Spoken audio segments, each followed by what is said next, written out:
dentro do laboratório de pressão, né, qual o método que a gente vai utilizar para calibrar um instrumento analógico, nesse caso o PI, que é o manômetro. Então vejam só, a seleção do manômetro. Como é que eu, do padrão. Como é que eu faço a seleção do padrão? Existem algumas técnicas, do tipo assim, o que eu preciso cuidar? São dois aspectos na seleção do padrão, que é a resolução do meu padrão e a questão da exatidão do meu padrão.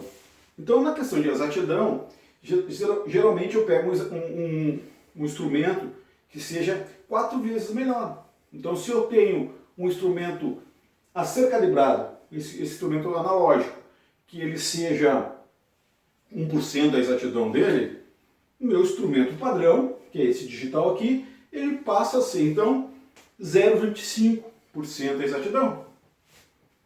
Aí, um exemplo para vocês. A outra coisa que é importante é a questão da resolução, que é a menor divisão. Então, o que eu vou fazer no meu instrumento aqui? Eu vou procurar, se a minha resolução aqui for de 0,1 bar, eu vou selecionar o meu instrumento padrão ou configurar o meu instrumento padrão para 0,01, 10 vezes melhor. Certo? Isso vai dar o que?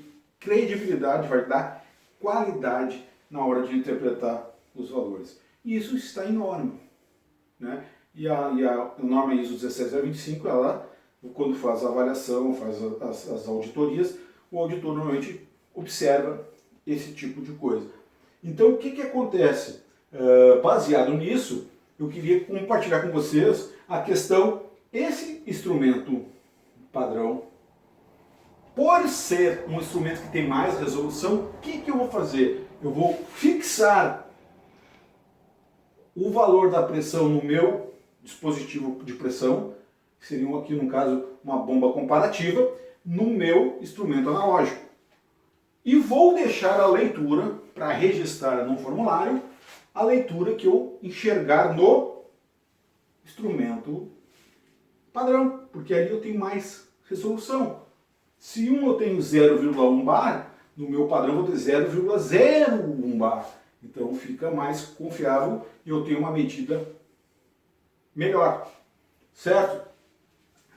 A mesma coisa acontece então com transmissores de pressão.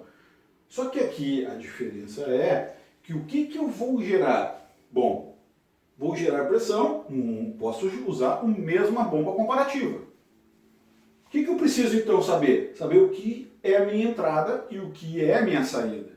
Então, num transmissor de pressão, eu vou ler pressão e vou transmitir um sinal padrão. Nesse caso aqui, o meu exemplo, é um sinal 420. Então, o que acontece? Eu vou gerar padrão, uma pressão e vou ler a pressão no meu padrão. E vou especificar um padrão, vou selecionar um padrão para a pressão adequada.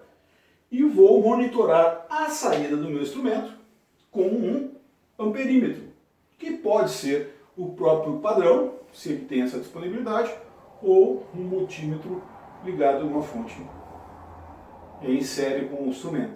Certo?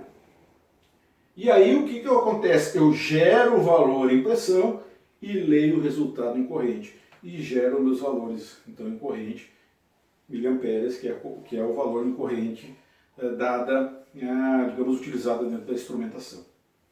Certo? Então isso aqui seriam duas coisas de pressão muito tradicional. Né? Dois exemplos aqui para vocês ficarem atentos quanto à seleção e quanto ao método de calibração. Veja como é importante isso aqui. Ah, Xavier, eu já conheci isso aí. Excelente, excelente. Ah, lá na empresa onde eu trabalho não funciona assim.